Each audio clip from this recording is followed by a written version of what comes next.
उसने मतलब फिर आपको झूठे सच्चे ख्वाब दिखाने शुरू कर जी, दिए। उसने मुझे कहा मैं तुम्हें नहीं छोड़ूँगा, मैं तुमसे बहुत प्यार करता हूँ, तुम रिलेशनशिप में आ जाओ ये वो।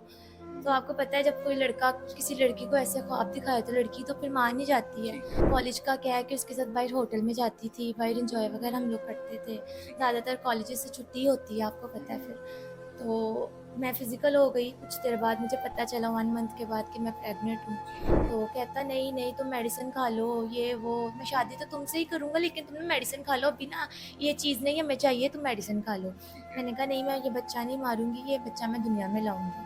अच्छा, मतलब मैंने आप पे इल्ज़ाम लगा दिया। जी, वो मेरे पे इल्ज़ाम लगा रहा है, तुम मेरे ठीक साथ है। फिज़िकल हो सकते हो, तुम किसी के साथ भी हो सकती है, ये बच्चा मेरा नहीं किसी और का है। अच्छा। ये मतलब तुम मेरे साथ हो, किसी और के साथ भी हो। हुँ, मेरे घर वालों को पता चला, उन्होंने मुझे फैमिली ने मुझे घर से निकाल दिया।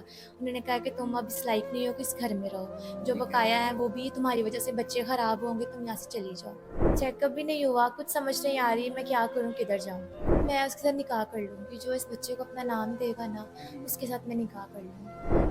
अच्छा सहर, अगर कोई शख्स थोड़ा बहुत उम्र में ज़्यादा हो या कुछ सेकंड मैरिज वाला हो या कोई कहे जी मैं निकाह करके आपको बाहर बुला लूँगा तो? तो वो भी मैं कर लूँगी।